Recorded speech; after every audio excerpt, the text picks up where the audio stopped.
Hello po, kamusta po kayo? Sana po nasa maayos po kayong kalagayan mga kababayan. At tayo po ay magsama-sama magkomentuhan dito po sa Tambayang Makabayan. Mag-umpisa na po tayo. Komentuhan po natin ang walang kakwenta-kwenta po at pag-aaksaya at pamumulitika at pagpapabagsak lamang sa Vice President na impeachment po ng mga magnanakaw di umano sa ating bansa. Umpisa na po natin at talagang hirap na hirap po sila na hanapan po ng anomalya ang Vice President. Ito po, pakinggan po natin at panuorin po ang kaganapan sa impeachment. Umpisahan po natin, ito kay Atty. Powa, mga kababayan, na halatado, pati po ang mga dokumento po nila ay mukha po yatang scripted din yata. Umpisahan na po natin.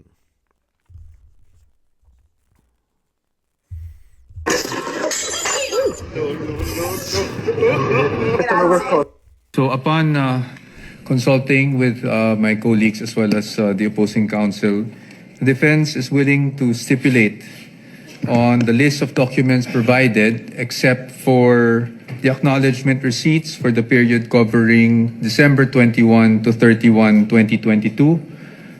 Because one, What period is that again, Counsel? acknowledgement receipts for the period covering December 21 to 31, 2022, Your Honor. December 21 to 22 To 31, 2022. to 12/31, 2022. Yes, that's correct. December 21 to December 31, 2022. That's Okay. correct, Your Honors. Your Honors, just for the information of the Honorable Court, although these were labeled as common exhibits, we marked them separately, and there are issues concerning these acknowledgement receipts that I believe will also be touched upon by other witnesses in the future, and for those reasons, Your Honors, we cannot stipulate on the same. How many pieces of documentary evidence would constitute these acknowledgement receipts covering this period, approximately? Approximately at least 900, Your Honors. So that's about 900 over 3,000 plus, Counsel for the panel of prosecutors, correct? Your Honor, please, just a logistics issue. I don't think they can hear us at the sound booth po. Who can't hear you? The ones flashing our screen. Are they okay? Okay. Just to address the query of the Honorable Presiding Judge, Your Honor, the acknowledgement receipts constitute 845 documents, Your Honor, for this particular witness and for this particular period, Your Honor. But for the next witness, Your Honor, they constitute 3,617 acknowledgement receipts. In regard to the acknowledgement receipts that the counsel for respondent refuses to stipulate on, Yan po mga kababayan, mukhang pumapalpak po yata ang kanila pong dokumento, mga kababayan. Ito po mga kababayan, sunod-sunod rin po natin pakinggan sila. Ito po ang depensa. Ang ng mga nag-aakusa. Ito pong kanilang auditor.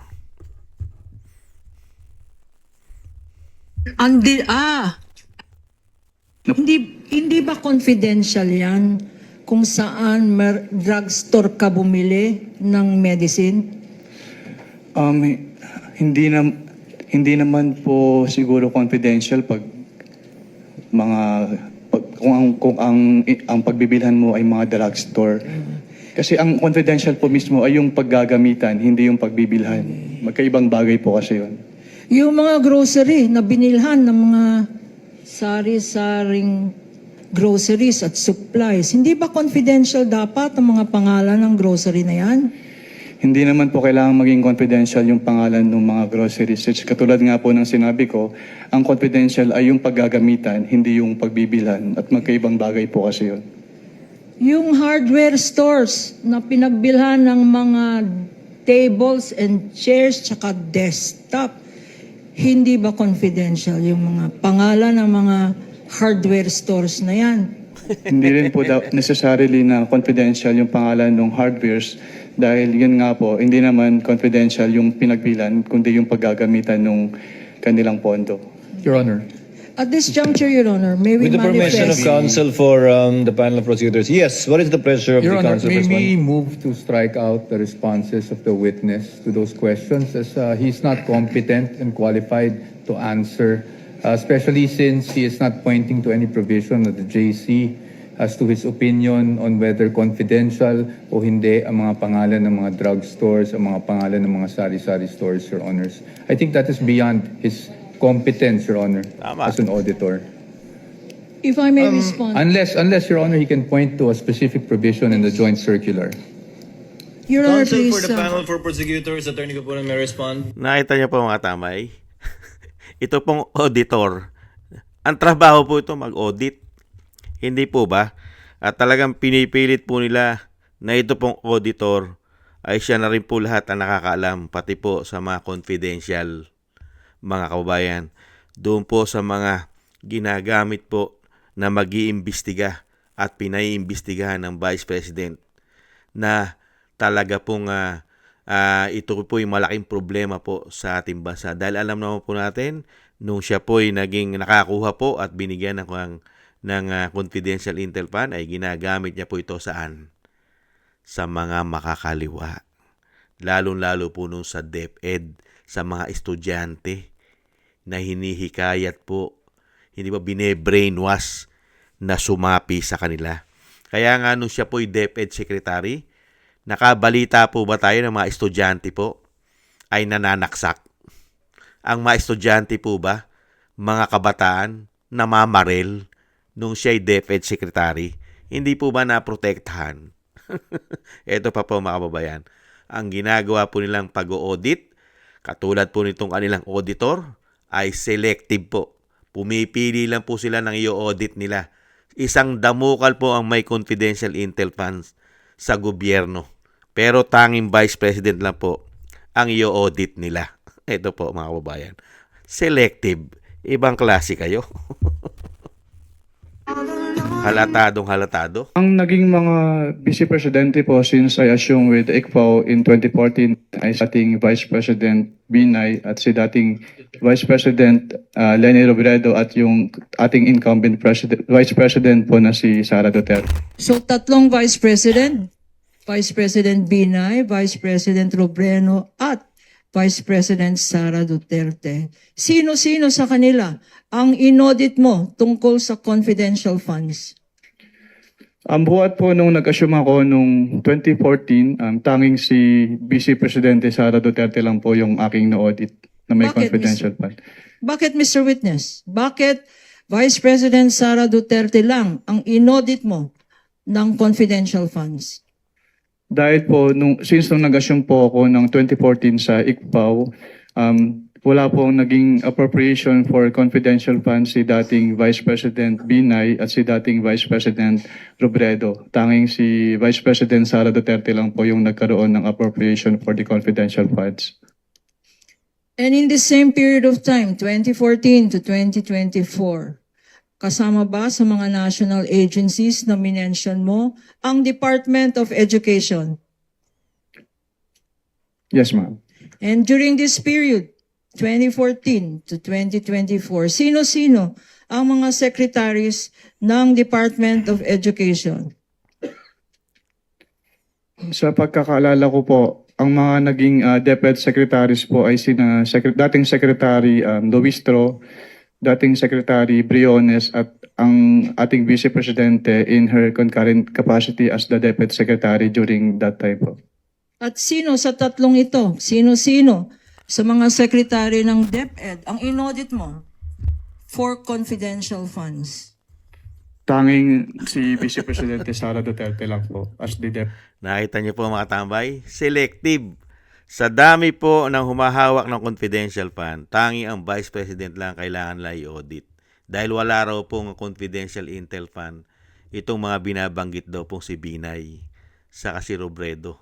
At yung dati raw pong yung mga nasa DepEd, mga kababayan. Ang tanong, wala na bang may confidential fund sa gobyerno? Yung Pangulo nga, hindi bababa sa 4 billion. Paano pa yung mga nasa gabinete?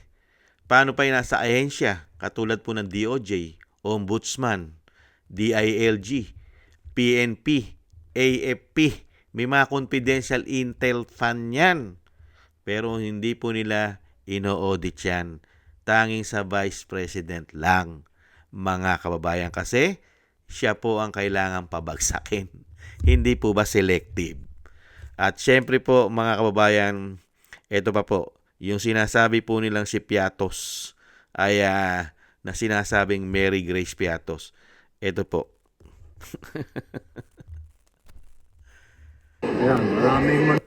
Thousand pesos. Please peruse this document and tell us if this is among the acknowledgement receipts that you said you received and evaluated based on the submissions of the Office of the Vice President.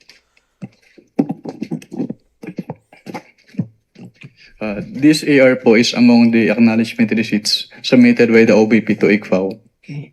Before we go to this particular exhibit, in the name of Mary Grace Piatos for 70,000 pesos. Tell us, Mr. Witness, ano ba talagang ibig sabihin ng acknowledgement receipt? Well, kapag sinabing acknowledgement, actually wala siyang provision dun sa joint circular, pero ito kasi ay parang proof of na-receive noong pay yung binayad sa kanya. So, acknowledgement receipt, as the name suggests, acknowledges na na-receive. Na-receive niya yung payment from the payor po. So, ina-acknowledge ng isang Mary Grace Piatos na tumanggap siya ng magkano? Based from this acknowledgement receipt po, tumanggap po si Mary Grace Piatos ng 70,000 pesos for the payment of rewards, close and open parenthesis, medicines. Ano, bakit dalawa to? Payment of rewards tsaka medicines. Anong ibig sabihin? Ang binayad sa kanya na reward ay gamot? Hindi ko po ma-determine based on this document alone po, kaya po kami nagpapasubmit ng additional documents. And also, since it is payment of rewards po, hindi rin po enough lang na acknowledgement receipts. Kailangan din pong makomply yung provision noong joint circular as to the payment of rewards. So, Nakita niyo po mga kababayan, si Mary Grace Piatos po na iyan po ay alias. Alias po yan ng kanya pong mga ginagamit na mag-iimbestiga sa mga kalaban po ng gobyerno, kalaban ng lipunan. Alias po yan eh. Pero meron po resibo o receipt na isinabmit po yan pong Mary Grace Piatos as in alias. Pero hinahanapan po nila ng anomalya. Mga kababayan, ito pong confidential intel fund. At isa pa, yung confidential intel fund po ng ating Vice President ay nanggaling po at aprobado po ito ng Pangulo. Yung 125 million na sinasabi po nila ay galing po yun sa Office of the President. Aprobado nila yun eh. Kaya nga po, ang nangyari, parang natamnan ang Vice President. Tinamnan siya. Parang planado rin yata nila. Dahil nung ito po'y ilabas at ibigay ng Presidente ng Office of the President ay December na. Kaya nga po ang ating Vice President, dahil kumpleto naman po siya sa kanyang mga ginagamit na mag-iimbestiga. Dahil alam naman po natin ang Vice President ay isa po yan sa kanyang programa na malaman niya po lahat ang nagbibigay ng problema sa ating bansa. Lalong-lalo po yung nasa makakaliwang grupo.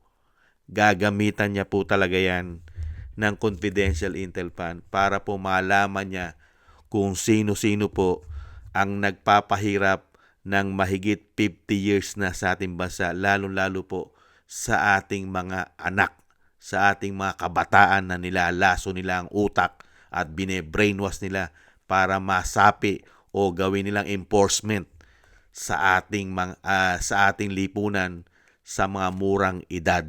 Hindi po ba? Yan ang ayaw na ayaw po ng Vice President. At yan po'y aprobado. Binadgetan po yan. May budget po yan. Saka kahanga-hanga po ang Vice President eh. Dahil meron po siyang mga resibo. meron po siyang pinoprovide na mga resibo at hindi naman niya pwedeng sabihin ang mga tunay na pagkakakilanlan ng mga tao na yan dahil confidential yan. Mga nganib po ang buhay ng mga ginagamit niyang mag-iimbestiga. Ang mga investigador niya dahil pumapasok po yan. Yan po mga ginagamit po ng Vice President at marami pa po na may hawak ng confidential fund. Hindi po ba? Dahil karamihan pa dyan, nahando po sa grupo ng iniimbestigahan nila. Hindi po ba? Kaya nga po mga alias ang kailangan gamitin para protektahan din po ang mga sarili nila sa mga kriminal at kailangan din protektahan nila ang kanilang pamilya. Alangan sabihin mo ang pagkakakilanlan mo dyan. Di nakilala ka ng mga makakaliwa at ng mga kriminal. Hindi ba na iniimbestigahan mo, na minamanmanan mo? Hindi po ba? Saka nakapagtataka, mga kababayan. Nakatutok lang sila sa Vice President. Tinututukan nilang 125 million na confidential intel fund ng Vice President na nanggaling sa Office of the President at yan ay aprobado at yan ay sinasabing galing mismo sa Pangulo. Dahil kung hindi naman po yan naaprubahan nila, hindi naman po magkakaroon ng confidential intel fund ng Vice President. Hindi po ba? At yung mga sinasabi po, mga dokumento nila, ay mukhang nakakapalpak-palpak. At syempre po, mga kababayan, ang isa pang hindi katanggap-tanggap sa mga Pilipino, bubuksan nyo ang issue ng confidential fund. Confidential nga. At ang Vice President, uulitin po natin, nagsasubmit po siya ng mga resibo. Meron po siya mga resibo na sinasubmit. At itong mga tao na ito na may mga alias ay hindi naman po pwede ibulgar ang mga pangalan niyan nationwide. Yung totoong mga pangalan niyan. At ang pinakamasaklap, ang mga politiko, lalong-lalo po ang mga congressman at senador, pagdating naman po sa pera ng taong bayan, certification lang ang kailangan. Hindi po ba? Ang kanilang mga liquidation, lalong-lalo po ang kanilang mga extraordinary, ang kanilang mga MOOE, liquidation by certification lamang. Walang mga resibo. Sa tagal na po, napakatagal na po, dekada na. Dekada na po ang pera ng taong bayan sa mga congressman at mga senador, ang kanilang mga MOOE, mga extraordinary fund, liquidation by certification lamang, mga kababayan. Hindi na po kailangan ng mga resibo. Bakit kaya walang investigasyon ng COA dyan? Hindi yata nila iniimbestigahan yan. Hindi po ba? Napakarami pong congressman. 300 plus po yan. 24 po mga senador. Gaano karami pong pera ang kailangan i-audit dyan? Bakit kailangan po certification lamang? Bakit po kailangan yung mga liquidation ay certification lamang? Hindi ba kailangan ng mga resibo dyan? Pera ng taong bayan yan. Samantalang sa Vice President, may mga resibo. Unbelievable. Hindi po ba? Hindi po ba nakapagtataka, mga kababayan? Tapos ngayon, iuulitin po natin, sinisingle out mo lang ang Vice President dahil kailangan pabagsakin? Dahil pag naging Pangulo ang Vice President, delikado silang lahat. Dahil nga po, manganganib po ang kanilang mga political career. At syempre po, manganganib din po ang mga ninakaw nila sa taong bayan, di umano? Ganon ba? Kaya kailangan po nilang doble trabaho ngayon para po masiraan at mapabagsak nila sa impeachment. At pati po ang mga senador ay kailangan po nilang bawasan, lalong-lalo po kung hindi papabor sa kanila. Kaya po kinakasuhan din nila, di umano. At syempre, ang pinakamasaklap, uulitin din po natin, tanging ang confidential fund lang ng Vice President ang tinutukan ng COA. Bakit kaya? Bakit? since 2014 sa sinasabi po nitong kanilang testigo na auditor. Tanging sa Vice President lang dahil daw po meron daw pong confidential fund ng Vice President. Aprobado po yan. Kasama po sa budget yan. Binadgetan po yan. Hindi po illegal yan. Diyan tayo magtataka. Ang Vice President, ino-audit niya. Ino-audit nila. Mga kababayan, ino-audit. Pero wala tayong nabalitaan sa mga auditor sa COA na ino-audit nila lahat ang may confidential fund. Bakit kaya sa Vice President lang? Pinakamaliit pa yung confidential fund at intel fund ng Vice President. Ino-audit nila. Samantalang sa Presidente, hindi bababa sa 4 billion? At ganun din po nung panahon po na naging secretary po ng ombudsman si Boying, mahigit 1 billion ng kanyang confidential fund, intel fund. At ang confidential ang intelligent confidential fund din po ngayon ng ombudsman ay napakalaki. At si Boying na naman po ang nakaupo na ombudsman. Hindi po ba? Pero hindi po yan ginagalaw at iniimbestigahan ng COA. Walang audit po sila dyan. Yata. Hindi po ba? At syempre po, napakalalaki rin po ng intelligent at confidential fund ng PNP, AFP, DILG, saka ito pong NBI. Hindi po ba? At marami pa po na nakakahawak ng confidential intel fund, pati po yata sa LGUs. Hindi po ba masyadong selective, masyadong halata? Kaya po alam na po natin ang galawan nila at ito po ipatatagalin po nila dahil fishing expedition po. Ito pong impeachment. Hanggang hindi po nila nakukuha ang tamang numero at hanggang hindi po nila napapabagsak ang karamihang mga senador para mapababa nila ang numero na 16 vote dahil kung mauubos din po nila di umano ang nasa minority na mga senador, baka nga naman payagan na ng Korte Suprema na ibaba na sa 16 vote ang impeachment ng Vice President. Hindi kaya? Dahil nilagyan lang po natin ang logic. Dahil ilan na pong minority senator ang napumabagsak at napapakulong at meron pa isang senador, mga kababayan, na nagtatago dahil kikidnapin ng pamahalaan daw para dalin sa dahig. Hindi po ba? Ikaw ba naman hindi ka magtatago? Hindi ka takot na humarap sa batas? Pero ang nakakatakot, gobyerno ang kikidnap sa'yo para hindi usigin sa batas ng Pilipinas. Dadaling ka sa dayuhan nang wala ng balikan. Unbelievable. Hindi po ba? Yan po mga kababayan, ang wala na pong kakwenta-kwenta at pag-aaksaya lang po ng pera ng taong bayan dahil mismo ang nag-i-impeach sa Vice President ay sila yata ang mga tunay, legit na mga magnanakaw di umano sa ating bansa. Lalong-lalo po ang pumutok na flood control scandal. Massive corruption sa ating bansa. Hindi po ba? At yan po'y pilit na nilang tinatabunan dahil mga kababayan, hindi pwedeng pag-usapan dahil sila yata ang involved.